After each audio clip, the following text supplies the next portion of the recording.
अस्सलाम वालेकुम। अच्छा, आज का जो हमारा लेक्चर है वो जनरल लेजर्स पर है।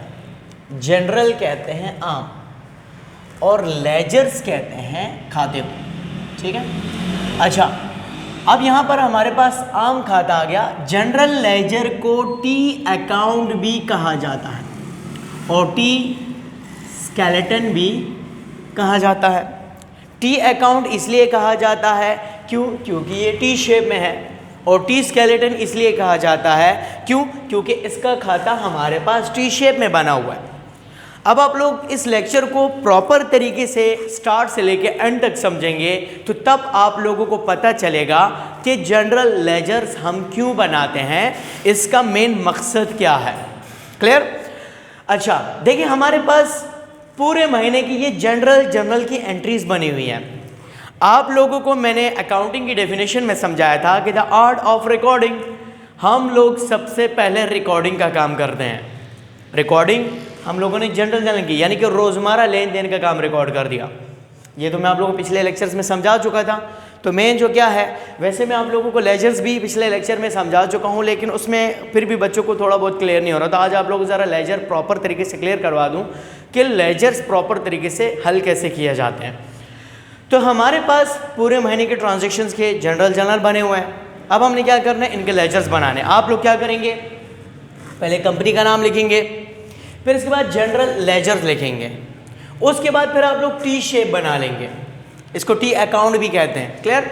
अच्छा, लेफ्ट साइड हमारी डेबिट है तो इधर ऊपर मैंने डी आर लिख लिया। डी आर का मतलब डेबिट रिकॉर्ड, इस साइड में डेबिट रिकॉर्ड करूंगा।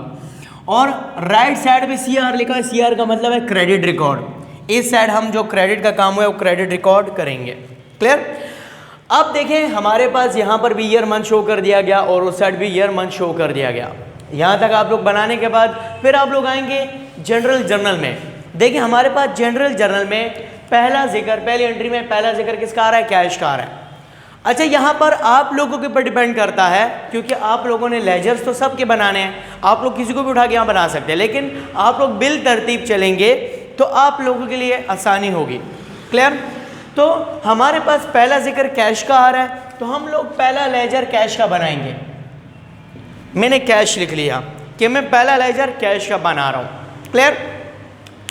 अब देखें आप लोगों ने हर एक एंट्री में देखना है कि कैश कहाँ कहाँ डेबिट और कहाँ कहाँ कौन सी एंट्री में क्रेडिट हुआ है। अब आप लोगों ने ये देखना है। इसमें लेजर्स में पहला स्टेप हमारा पोस्टिंग का होता है। यहाँ से कैश का जो हिसाब है वो यहाँ पर आके हमने पोस्ट करना है। क्लियर? तो हमारे पास पहली एंट्री में अगर देखा जाए तो पहली एंट्री में कैश डेबिट हो रहा है। डेबिट का मैंने आपको पहले मतलब बताया था कि डेबिट किसको कहते हैं। डेबिट का मतलब लेन है और क्रेडिट का मतलब देन है। कैश डेबिट हो रहा है, इसका मतलब कैश हमने लिया है। ये डेबिट साइड है, ये क्रेडिट साइड है। वहाँ पर कैश डेबिट हो रहा है तो आप लोग डेबिट साइड में 2 लाख रुपए लिख लेंगे। थोड़ा और क्लियर करके बड़ा करके लिख लें ताकि आप लोग क्लियर हो। 2 लाख हमारे पास डेबिट हो रहे हैं, मैंने डेबिट साइड पे 2 लाख रुपए लिख लिए।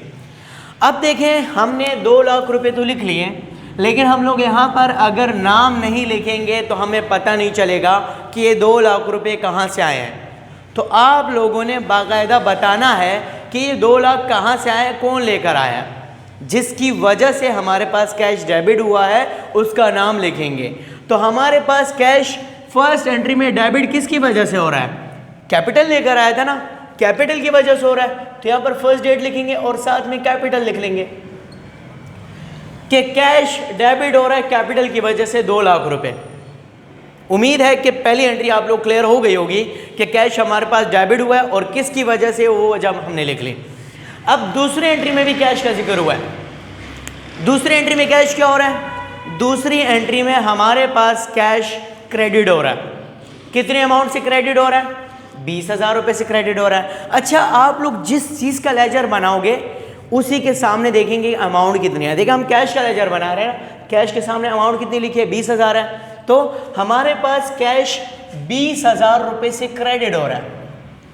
देखिए मैंने क्रेडिट साइड पे 20,000 तो लिख लिए, लेकिन हमें पता होना चाहिए कि किसकी वजह से क्रेडिट हुआ है। हमारे पास कैश जो क्रेडिट हुआ है वो फर्नीचर की वजह से हुआ है। यहाँ पर आप लोग डेट शो करेंगे, 4 डेट है, फर्नीचर का नाम लिख लेंगे कि हमने कैश फर्नीचर की वजह से दिया। ये भी क्लियर हो गया। अब हम आते हैं एंट्री नंबर से, अगर मैं डेट नंबर 15, यहाँ पर भी कैश क्या हो रहा है, यहाँ पर भी कैश क्रेडिट हो रहा है।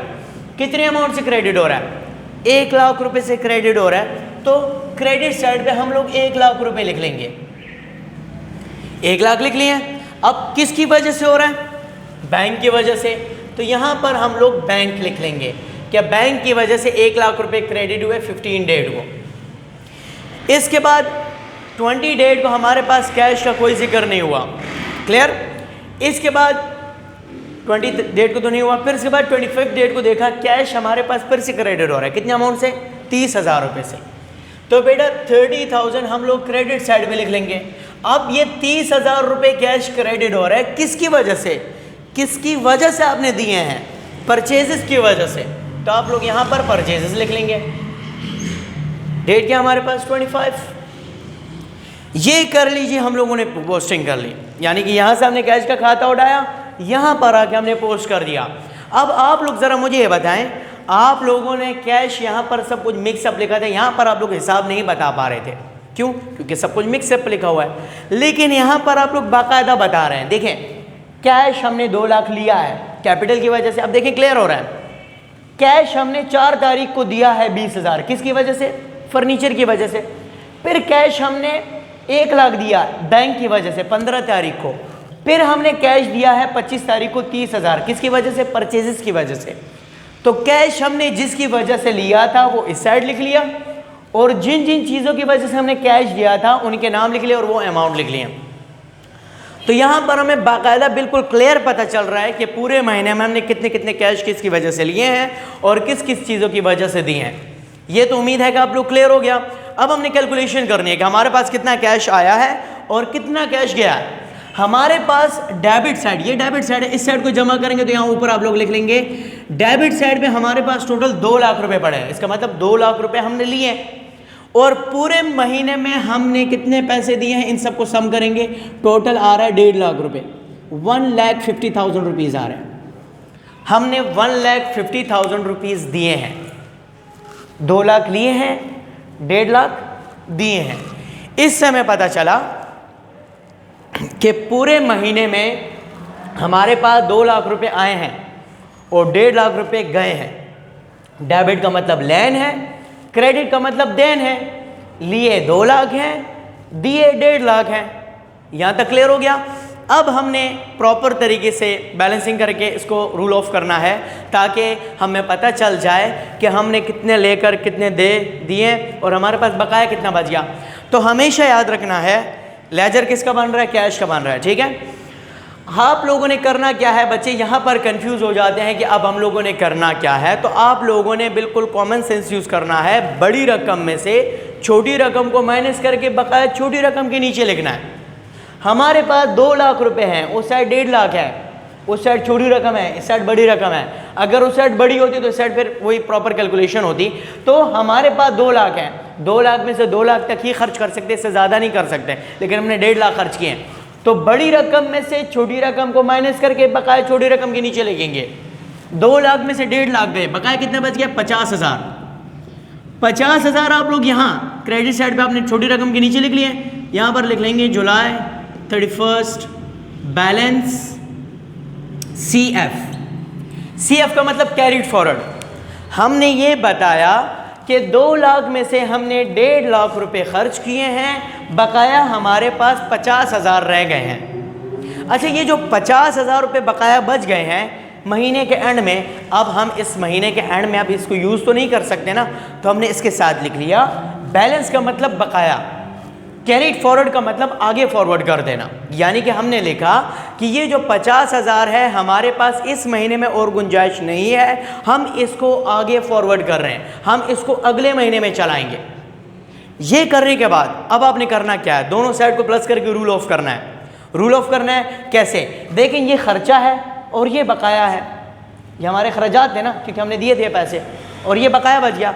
तो अब अपने खर्चा और बकाया दोनों को जमा करके कंफर्म करना है कि 2 लाख के बराबर आ रहा है नहीं आ रहा।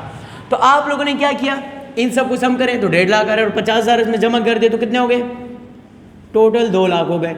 इसका मतलब हमारे एक्सपेंसेस और बकायाजात बिल्कुल क्लियर है, यानी कि हमने कोई गलती नहीं की। जैसे आप लोग 100 रुपये में से 70 रुपये खर्च कर लेते हैं, आप कहते हैं मेरे पास कितने बच गए, 30 रुपये। अब आप कहते हैं कि 100 में से मैंने 70 खर्च कर लिए, 30 बच गए, 30 और 70 कितने, वही 100 रुपये बनते हैं। तो वही काम यहाँ पर किया, रिकन्फर्म करने के लिए ये पैसे खर्च हुए थे और ये बकाया था, खर्चा और बकाया दोनों को जमा किया, 2 लाख के बराबर आ रहा है। इधर मैंने नीचे डबल लगा के रूल ऑफ कर दिया। रूल ऑफ से मुराद कि अब मैंने आगे किसी को कोई पेमेंट नहीं करनी, ये साइड तो क्लोज हो चुकी, अब डेबिट साइड को भी तो क्लोज करेंगे ना, बिल्कुल इसके ऑपोजिट साइड आमने सामने होना चाहिए, ऊपर नीचे नहीं होना चाहिए, ऊपर नीचे होगा तो मार्क्स कटेंगे। तो आप लोगों ने बिल्कुल आमने सामने इस साइड को भी सम किया तो इस साइड भी 2 लाख रुपए आ रहे हैं, आमने सामने दोनों क्लोज कर दिए। यहाँ तक क्लियर हो गया। अब मुझे ज़रा ये बताएं, ये जो हमारे पास बैलेंस कैरिड फॉरवर्ड 50,000 रुपये जो बच गए थे बकाया, ये हमने अगले महीने में चलाने ना, ये हमारे पास पड़े हैं ना, हमने लिए हुए हैं। तो हमेशा याद रखें कैश की जो नेचर है वो क्या है, वो एसेट्स है, और एसेट्स का हमेशा ब्रॉड फॉरवर्ड डेबिट साइड पे आना चाहिए। एसेट्स का और एक्सपेंसेस का हमेशा ब्रॉड फॉर डेबिट साइड पे आएगा। कैपिटल, लायबिलिटी और इनकम जो है इनका हमेशा ब्रॉड फॉर क्रेडिट साइड पे आएगा। वो जब लेजर साथ साथ में कराऊंगा तो मैं बताऊंगा कि डेबिट और क्रेडिट साइड पे क्यों आ रहा है। देखिए ये पैसे 50,000 हमने लिए, डेबिट का मतलब क्या है, लेना है, हमारे पास पड़े तो इसलिए डेबिट साइड पे आ जाएगा। और ये भी याद रखें कि जिस साइड पे कैरीड फॉरवर्ड होगा उसके ऑपोजिट साइड पे लाजमी ब्रॉड फॉरवर्ड आएगा। अब जिस साइड कैरीड फॉरवर्ड होगा उसके नीचे ब्रॉड फॉरवर्ड नहीं आएगा, उसके नीचे करेंगे तो फिर रॉन्ग होगा क्वेश्चन सॉल्व जो करेंगे। अब यहाँ पर हमारे पास क्या हो जाएगा, जुलाई के बाद कौन सा महीना आता है, अगस्त। फर्स्ट लिखेंगे बैलेंस ब्रॉड फॉरवर्ड 50,000 रुपये लिख लिया। ये हमारे पास था कैश का लेजर। अब आते हैं दूसरा लेजर कौन सा है, कैपिटल। अब हमने कैपिटल का लेजर बनाना है कि कैपिटल का लेजर कैसे बनेगा। उम्मीद है कि आप लोगों को कैश का समझ आ गया होगा कि कैश का लेजर कैसे बनता है। आप यहाँ नीचे मेरे पास जगह नहीं इसलिए मैं नीचे नहीं बना रहा, मैं इसको रेस करके बनाऊंगा। लेकिन आप लोग कैश का लेजर कैसे बनाएंगे, सबसे पहले आप लोगों ने पोस्टिंग की, किसकी वजह से डेबिट, किसकी वजह से क्रेडिट हो रहा है कैश। ये करने के बाद फिर दोनों साइड को सम करके ऊपर लिख लिया। इस साइड को सम किया 2 लाख आ रहा है, इस साइड को सम किया 1.5 लाख आ रहा है। ये करने के बाद फिर बड़ी रकम को छोटी रकम से माइनस करके बकाया छोटी रकम के नीचे लिख लिया। यहाँ लिख के हमने लिख लिया बैलेंस कैरिड फॉरवर्ड कि ये बकाया हम अगले महीने में चलाएंगे। ये करने के बाद दोनों साइड को सम करके रूल ऑफ कर दिया। यानी कि जुलाई का महीना कह रहा है मेरे पास और गुंजाइश नहीं, मैं इसको आगे फॉरवर्ड करूँ, कैरिड फॉरवर्ड का मतलब आगे भेज देना। अगस्त का महीना कह रहा है बैलेंस ब्रॉड फॉरवर्ड, ब्रॉड का मतलब ले लेना, यानी कह रहा है कि ये बकायाजात मुझे दो, मैं यहां से आगे लेके चलता हूं। क्लियर। अब आते हैं कैपिटल का लेजर। कैपिटल का जरा जल्दी मैं आप लोग समझा दूं क्योंकि बच्चे ज़्यादा कैपिटल के लेजर में कंफ्यूज हो जाते हैं कि कैपिटल का लेजर कैसे बनेगा। अब ये होगा कि अब आप लोग जब कैपिटल का लेजर बनाएंगे तो दोबारा कंपनी का नाम और जनरल लेजर नहीं लिखेंगे, 2 लाइनें छोड़ेंगे, एक ओटी शेप बना लेंगे। कैपिटल लिखा, ये क्रेडिट साइड, ये डेबिट साइड, 2020 जुलाई 2020 जुलाई लिख लिया। क्लियर। अब देखें हमारे पास यहां सिर्फ इसका लेजर तो छोटा सा ही बनेगा। कैपिटल हमारे पास क्या हो रहा है, क्रेडिट हो रहा है। कैपिटल कितने अमाउंट से क्रेडिट हो रहा है, 2 लाख रुपए से। अब ये बताना है कि कैपिटल किसकी वजह से क्रेडिट हुआ है, वो वजह भी बतानी है। कैपिटल कैश की वजह से क्रेडिट हुआ है फर्स्ट डेट को। इसके अलावा अगर आप लोग देखें तो कहीं पर भी कैपिटल का जिक्र नहीं हुआ। क्लियर। अब आप लोगों ने क्या करना है, पोस्टिंग का मेथड कर दिया। अब दोनों साइड को सम करेंगे। देखें कैपिटल के डेबिट साइड को सम किया तो 0 आ रहा है क्योंकि यहाँ पर कोई लेन का काम नहीं हुआ। कैपिटल के क्रेडिट साइड को सम किया तो यहाँ 2 लाख आ रहा है। मैंने अभी आप लोगों को बताया कि रूल्स के मुताबिक आप लोग चलेंगे, एसेट्स और एक्सपेंस जब भी बढ़ते हैं तो डेबिट करते हैं तो इनका हमेशा ब्रॉड फॉर डेबिट साइड पे आएगा। लेकिन कैपिटल, लायबिलिटी और इनकम इनका जब हमेशा ब्रॉड फॉरवर्ड क्रेडिट साइड पे आएगा। अब वो क्यों आएगा मैं साथ में समझाता हूँ। देखें वही स्टेप करना है, बड़ी रकम में से छोटी रकम को माइनस करके बकाया छोटी रकम के नीचे लिखेंगे। 2 लाख में से 0 गए, बकाया कितने बच गए, 2 लाख। 2 लाख बच गए। यहाँ पर जुलाई 31 लिखेंगे balance CF। CF means carried forward कि ये बकाया हम आगे चलाएंगे, हमने ये बताया कि मालिक की मिल्कियत हमारे पास 2 लाख रुपए की है, मालिक ने कोई लेन का काम नहीं किया, तो हमारे पास महीने के एंड में अभी भी मालिक की मिल्कियत 2 लाख रुपए की बरकरार है। अभी तक मालिक की मिल्कियत 2 लाख रुपए से कम नहीं हुई, तो इस महीने हमारे पास और गुंजाइश नहीं है, हम इस मिल्कियत को आगे फॉरवर्ड कर रहे हैं, अगले महीने में चलाएंगे। अब दोनों साइड को वैसे ही सम करके रूल ऑफ करेंगे। इस साइड को सम किया 2 लाख, रूल ऑफ कर दिया, बिल्कुल इसको ऑपोजिट साइड पे इस साइड को भी सम करके रूल ऑफ करके आमने सामने क्लोज हो चुका। अभी मैंने बताया जिस साइड पे कैरीड फॉरवर्ड होगा उसके ऑपोजिट साइड पे ब्रॉड फॉरवर्ड जाएगा।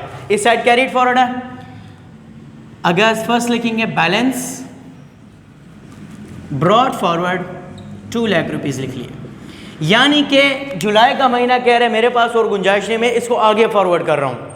अगस्त का महीना कह रहा है ये मलकियत मुझे दो, मैं यहाँ से आगे लेके चलता हूँ। ये था हमारे पास कैपिटल का लेजर। फिर बेटा आप लोग क्या करेंगे, 2 लाइनें छोड़ के प्रॉपर तरीके से टी बना के, अब हमारे पास नेक्स्ट नेम जो आ रहा है वो फर्नीचर का आ रहा है। मैं आप लोगों को लास्ट ये फर्नीचर का लेजर समझा रहा हूँ, बाकी आप लोग बाकायदा प्रॉपर तरीके से बना लेंगे।